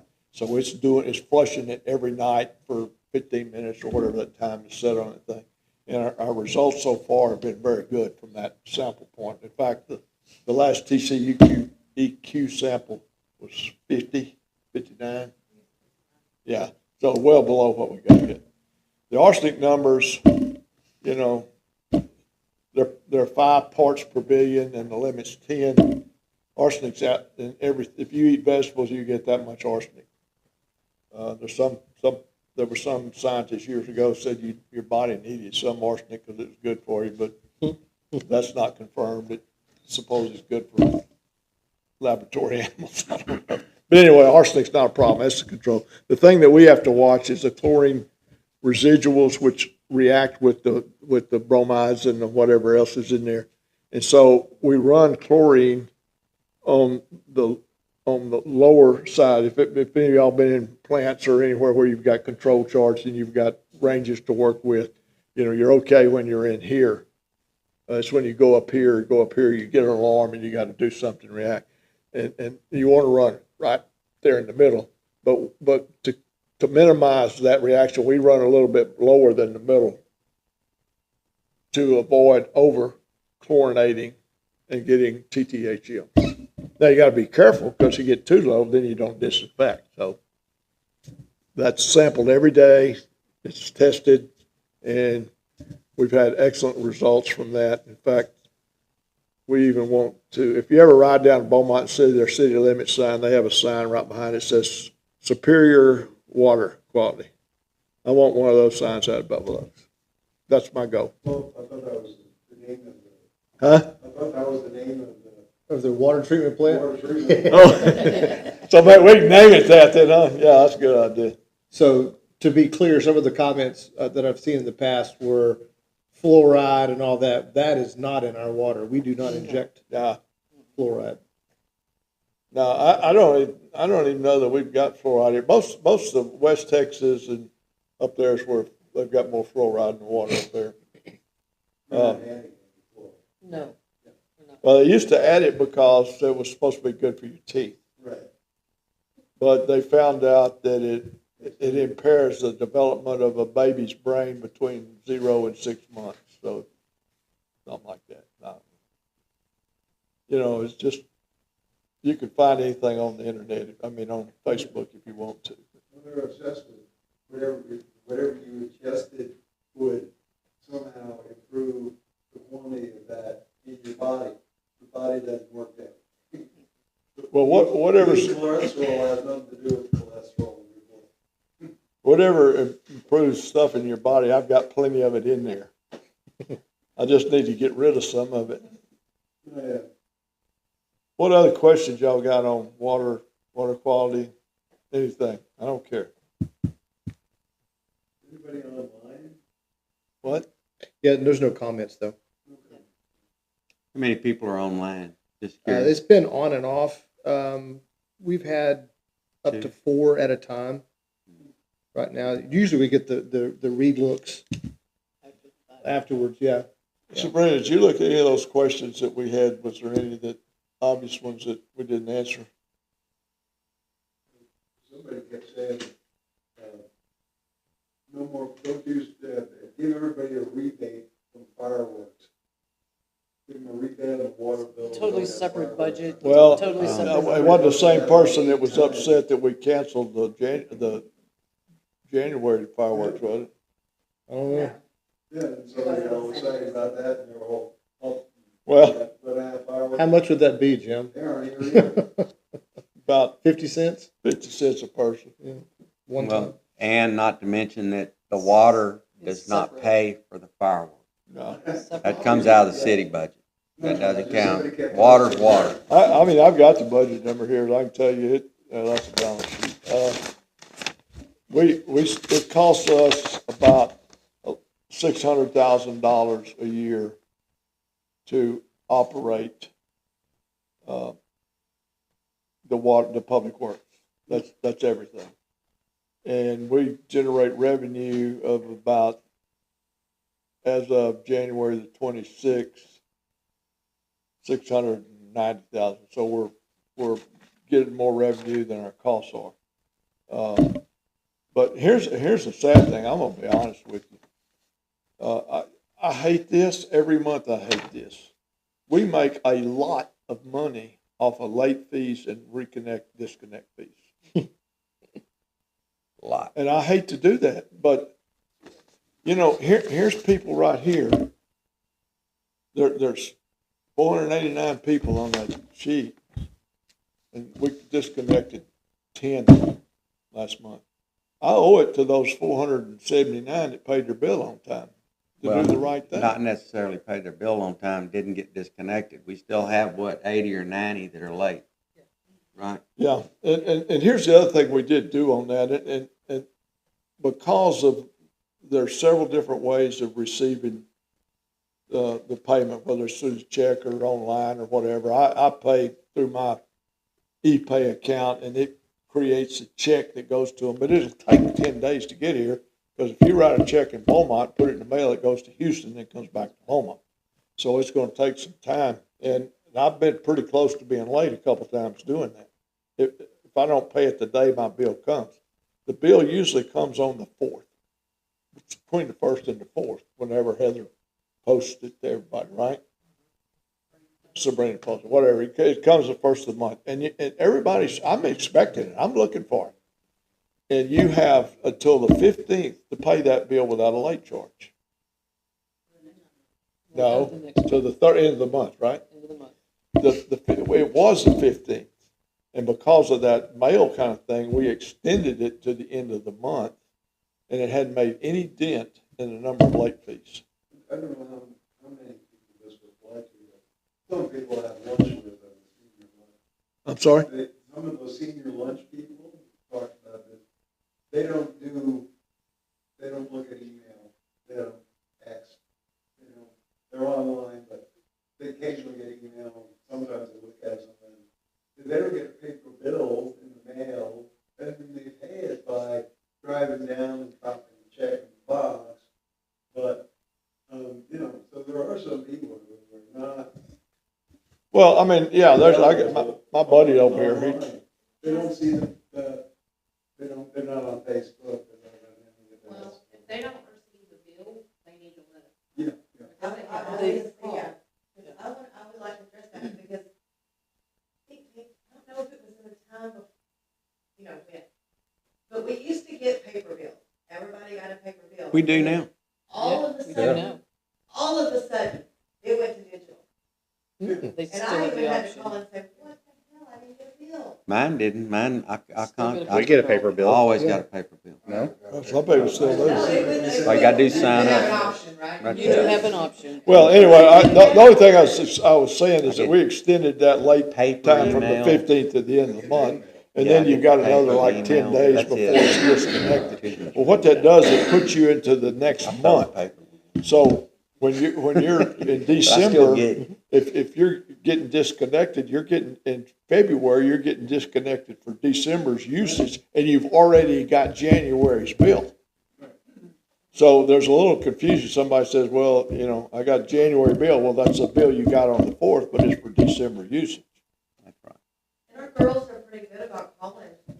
Absolutely. We've started doing that too. I mean, we don't want to do that. I try to do a call out every month. And text message. And And Texas. text messages to do that, and I messed up in December, and sent one out citywide, and let me tell you. That was a mess. 2 days straight. Well, you paid for it. So I paid for it, so that won't ever happen again. So if you're on the late list, I try to send you a text message or an email, just so that you know that it's coming up, so that we don't disconnect.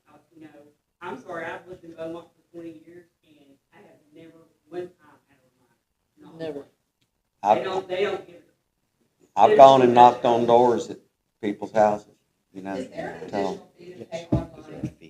Yes. 3%. It doesn't matter 3%. if you pay online or over the phone, there is a card fee that. Everybody pays it. We don't see that goes to them. Yeah. It's $3.95. That's good, I thought. So the way you get around the fee is you write a check. And drop it in the drop box. For free in the box at the bottom. That's Yeah, correct. no postage, On time. Easy, it's Yeah. very easy. very easy. Otherwise. No stamp required. But you'll find that it's pretty much the same people every month that are late. And Yeah. it doesn't make And sense. I hate to say that, some of the people that are late most of the time, and when I say most of the time, 9 out of 12 months, are the ones that are complaining that their water bill's a little bit high. And I can tell them how to save $180 a year on their water bill every Them year. fees. Fail safe.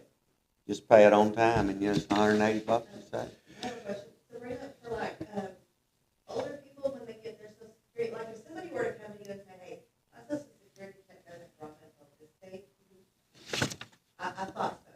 Well, we have We a did payment, this. we have a payment extension form, and if you will let us know ahead of time, then we won't put you on any of those lists, and we'll work out when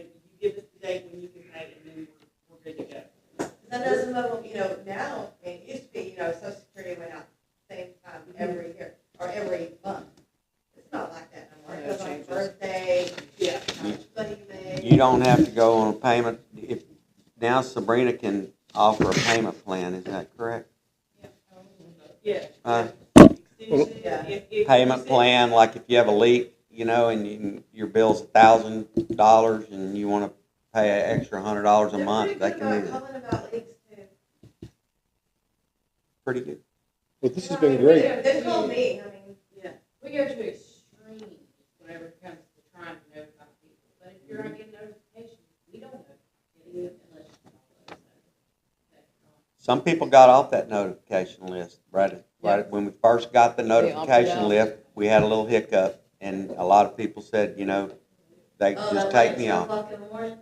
Well, we ain't gonna mention that, but, I was Some about people to got get him, but then you said it.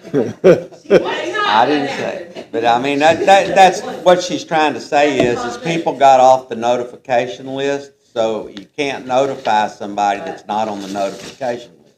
So, that's all. But even with, we've had some software issues with Beauty Billing, who's our software people that deal with all this. And we've had issues where people aren't getting their bill or their email will send it back. Well, I go through a list every month of all the bills that are sent out from them, and then I go out and manually send every single one of these bills that I know these people have called and said, hey, I didn't get my bill last month, this is why. I manually go in and download your bill, send it to you, either email or however I can possibly get it to you. Yeah, y'all go to great lengths. Y'all go to great. When I'm paying bills, I usually like. Just as a notice, we, through, our fiscal year is October, starts in October the 1st, so through January, which is 4 months. Our total fee collection has been $8,380. That's $2,000 a month. That fee, that's late fee. That's That's late late fees. reconnect. Well, that's- Disconnection, all that kind of Yeah, stuff. that's all, yeah. Wow. Now, we have to pay some, that's not all revenue, because it costs us to go do some of that. Yeah, we have Yeah. contractors that we have to pay to go out and shut the water and reconnect. So when we shut your water off and you know, and you're like, okay, well, let me call them and pay my bill because I forgot or whatever. And then we call them again and have them come back out and reconnect. That's why you have the 2 fees. There was some confusion about the disconnect, reconnect, okay? We had one person tell me that they never cut my water off, and they charged me for a disconnect and a reconnect. Well, what we did was, or they did was, is they turned in a work order for those people to come out and turn the water off. Well, when you turn the work order in, those guys are coming from Coons, coming out here to turn your water off, and then you call and pay your water bill. Well, it was you're paying a disconnect fee because you're past that day. You know, you're paying it past the cutoff date, you know? Look, I got just a couple more comments, and then y'all blast me all you want, and then we move on. But, We move on, we're moving out. no, still, we got, Margie's she's on the agenda. A couple of things that we've done, I kind of mentioned it, one of the things we'd like to be able to do is tie those dead ends together, and that's gonna be grant money. So we got continuous flow and not have all these dead ends and flushes, save some labor, plus we wouldn't have the stagnant place spots in our line. The other one is an alternative to that and more of an interim one that we can do out of our own budget, is that maybe strategically relocate some more of these automatic flush valves. Start with probably the one on Rolling Hills, and this one here on Carroll Street's been so successful, we're pretty encouraged by it. Now, we hadn't had any maintenance issues with it yet, because we don't know what's gonna happen when the battery wears out or whatever, but they do check it on I know my, routine. because one of them's right across the street from the house, and wasn't a big deal because the house across the street was rich. The guys moved in there now, and one time I was watching them flush, and they basically flooded his side yard, and he was wondering where all the water came from, because it hadn't rained, and I said, well, you know, they have to flush the system, and it was coming out there, and he said, well, Well, that's not something I really need. yeah, you know, these guys aren't perfect. Of course, we don't let them off the hook if that happens, but they've got to flush that for a certain amount of time, and so they'll do that, and then go do something else. Put a hose on it. We've even had them forget, running for a period of time, but, we let them know about it. Well, they get a call, they start one and they get a call to go do No, he was- some that blew up somewhere, so they leave and it's running. Yeah, That's well, I happened. mean, but we also have a rule in the office, and Heather and Sabrina will probably can tell you which one it is. There ain't no excuse. No excuses. Ain't no excuses, no. No excuses. The other thing is that I mentioned is that, and this is because somebody mentioned it, that I've got a wish list, and Bud makes fun of me, but there's a couple of things that I like to do that maybe be way out there, but it kind of initiates creative thinking to maybe come up with some ideas. And we have to maintain the pressure on this whole system through those 3 booster pumps down at the water plant. A lot of places don't have that. They have water towers, which you've got head pressure that will keep the pressure up, but they got pumps that do something. So, they make fun of me of wanting a water tower. We're gonna get you a Yeah, water we'll tower. get you a water tower with your name. And I want my picture on it. It might not be big. Anyway, the other thing, and on a more serious note, I mean, there's ways to do that other than have water towers, but the filtration process, it'd be really nice to not have to worry about TTHMs if we could come up with a different filtration process, like reverse osmosis or carbon filtration, that those systems are out there. Now, they're expensive, there's not anything we can afford on our budget, and we wouldn't do that unless we were in trouble for TCEQ. But that's things that we keep an eye, grant-wise on. We did have a company come in that we invited to run a test on aeration. And they had a small unit, and they came in, and it actually reduced the TTFCMs about 50%, didn't it, on a small test, but it was such a cluster mess that we said, nah, and they didn't even charge us for it, so. They're running an air pump. It has some kind of blower that, that blew air through it, and it, supposedly would separate the minerals out of the water, and pollute the air instead of the water, I guess. So anyway, only reason I mentioned that is that we're just not sitting on our hands doing nothing. We are searching. So if somebody's got ideas, we'll throw them on the wall and we'll see if they stick. That's right. We're not, we're not, we don't have a not admitted here attitude. So that is all I have that I've been thinking about, but I'll still answer questions. Oh, one other thing too. There was one other comment. Okay, Columbo. No, there was one other Facebook comment I remember. I don't know if anybody here missed it. There's somebody that came from North Carolina. None of y'all come from North Carolina. They talked about that. That was- Huh? That was Mr. Olson. Mr. That was Olson. Paul. Oh, okay. You talked about not having pressure relief, not pressure relief valves, but pressure control valves in our system. Well, I lived in Tennessee where the water towers are up on mountains. So you've got a tremendous head pressure coming down where you have to have pressure reducers in your house or they'll just blow your faucets out. And I had that problem one day. Water hammer. Yeah. So no, we do not have that. And we do not have, the meters do not have check valves in them. If your water pressure is greater in your house than it is on the header, it will flow back into it. Otherwise, if that pressure is greater, I don't even know what that comment meant, to be honest with you, but if it's greater, it's going to flow into your house. But unless you open a valve, it's not going to go anywhere. So if normally the pressure on the line's 50 pounds, 50 PSI, 55, something like that, but there's a range, it's well up there. So if it's running 70 PSI and you open your valve full bore, you're going to get more volume out of it. So if you think that pressure is high, don't open that valve so much. But that's really not happening because the pressure stays within the range. And we have Low pressure or groundwater when fire department put out a fire, people were saying pressure. We get a boil of water for a couple of days. Is that still? Well, if your water pressure, if the water pressure drops below 20 pounds, then we have to do we probably have to do a citywide boil water notice. But we get alarms pretty quickly off of that one. I don't even know what the alarm points are. The only time we've really ever gotten close was during that freeze 2 years ago, when the technicians had trouble getting out here. And what had happened, that was, well, you and I talked about that. We had a freeze in a line where the gauge actually froze with pressure on it. And it froze at the wall, so the pressure stayed the same, although it was falling off down here. And it didn't tell the pumps to kick on. So we've solved that problem this last.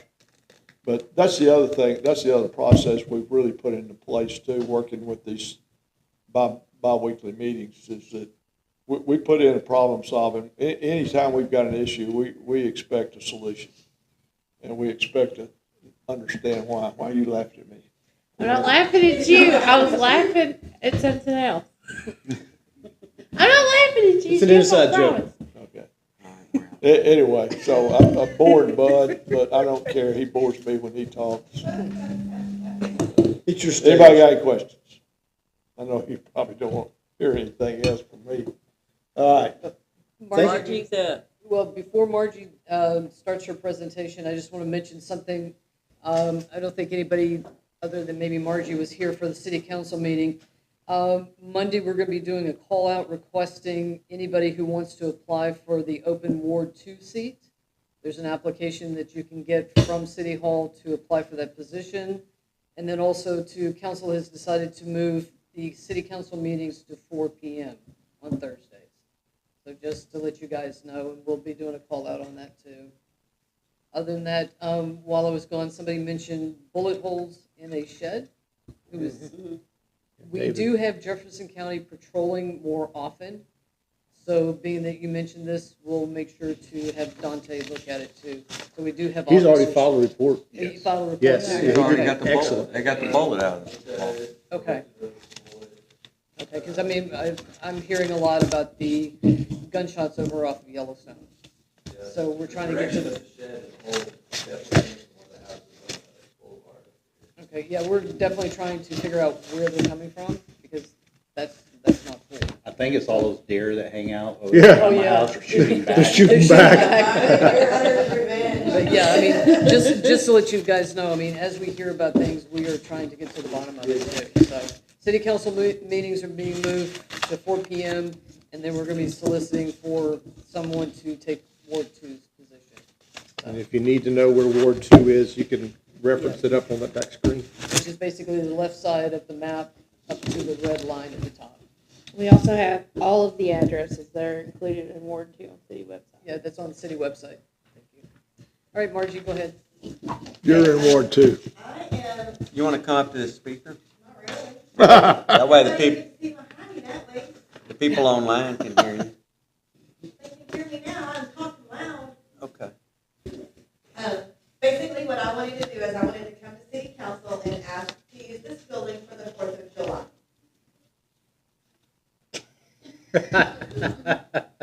Oh. I appreciate that for meeting minutes, though. Yeah, meeting Well, minutes. I can give it to you. I have it all written down.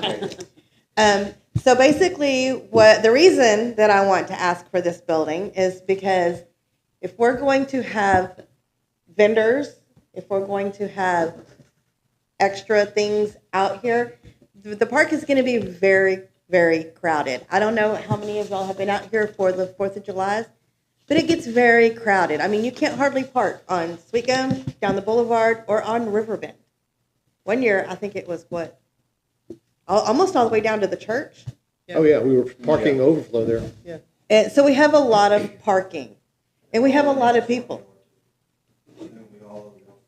Yeah. Yeah.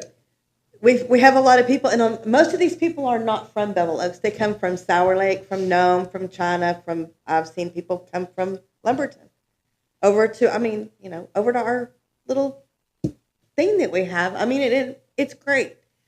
So my concern with that is that if we can have all that stuff in one place, we have the use of the restrooms. It is going to be cooler, which we all know out here in July is really hot. You have people that don't come out because there's not a place to get cool. You have, new moms that are not going to bring new children out because it's too hot. And not only that, but I mean, we have this building. It's free. It's not essentially free. We pay for it every day. But for 4 hours on a Saturday, 4 to 5 hours on a Saturday, I don't think that that's asking a whole lot. And I mean, it will defer some of the cost. I don't know what Jeff's budget is going to be, but I know that can take a little money off of his, off of his budget that he won't have to use. I mean, I did give city council kind of a little packet that talks about things. Can you bring this Monday also? Yes, I'll bring it. I'll be here Monday. I can go into greater detail on Monday, or if Yeah, anybody has I mean, questions, they can ask me. Yeah. I mean, I know, 'cause I'll be there Monday too. Roger and I had a discussion about the water, and the way I look at it, I mean, we're already going to have water slides, so what's a bathroom water usage going to cost? I mean, it should be minimal. That's a non-issue for sure. Yeah, And the water. We don't even have a meter here. We don't pay anything. We don't for have a water. meter. We But, have a meter. We have We have a a meter, meter. we They, just they don't have couldn't a- find it the other day. Did y'all issue a stop work order? I mean, I don't know how this, I would meter like to got get, some citizen feedback on that. I mean, not only that, but y'all were there with us. It got hectic under the pavilion. It got hectic. It got busy. Over here, it would be a little less busy. And then, I know he's wanting to seek out either a DJ or a band. That gives them, the use of the pavilion. You also have, I've been to the 4th of July show before when it poured. Right. Okay. That way, it does protect, anybody that wants to be in here. It gives them a place to run if they need to run fast. And far. Parking is always going to be what it is out here because we don't have parking. But I just think that it will be, something that's a little easier to. So you're talking about having all the food in here. Yes. And I'm not talking necessarily in here, In the bay. in the bays, where we can raise up the thing and it'll help, I think, with the trash. I think it'll help with, kids. I don't know how y'all feel about safe spaces, but I feel like this could be a safe space around that. Because we don't know what kind of riffraff comes in and out of the park. We can't go down there and search everybody. Well, somebody would, that's the thing, somebody would be here. Yeah. Somebody would be here. If the city wanted to do a cakewalk or whatever, all that stuff could be held here. Because I know they're going to do, I don't know, where are you going to put the water slides where they've always been? Yeah, next to the water hydrant over there. So that They'll takes, be in the shade. yeah, it takes a lot of room. I just think it will be easier. And we're looking for a big tent as well, like a 25 by 50. That's not extremely huge, but Right, it'll be but a nice tent. as a I'm cool zone. trying to, for the city's sake, I know that there is a budget. I know there is. But for the citizens' sake, I'm looking at this because I'm looking at $70,000 for a bathroom. How are we, how can we raise that money? Not having to use other money. That's kind of my take on things. I'm all about, raise the money, then buy it. I'm one of those people that I see a new TV. Okay, let me save for 3 months, 4 months, 5 months before I go buy that new TV. Mm-hmm. And I'm a very dollars and cents girl. And this basically, my proposal basically cost the city $0. Thank you. Thank you. Looking forward to see what the outcome of that will be. Present your case to the committee because the committee's got basically Well, it's got the ear of the council and the ear of the mayor. Okay, if I have a question, I mean, like, because this is something I would like to do, so do I need to go to the person that's in charge of that, or do I need to go to the committee? The committee. Committee. Is that true? The committee, right? Yeah, Yeah. that's the way. We have a consensus here. This is the committee. That's because fine. the committee I mean- is the steering of it. Right, because, I mean, Should I give her a copy And of the ultimately ordinance approved by that the council. specifies the Do committee? what? 'Cause I mean, Ultimately that's how it's approved by the supposed to well, be. right, but that's why, Whichever. that's why I have Think it'd a, be helpful? I mean, I think I have a pretty good idea as to what can help the city grow. I mean, because I'm always looking for progression and not regression. And if we don't start taking steps forward and we stay back here, we're never gonna advance. I Very mean, good. Very good. Very good. Anybody have any comments, questions, concerns?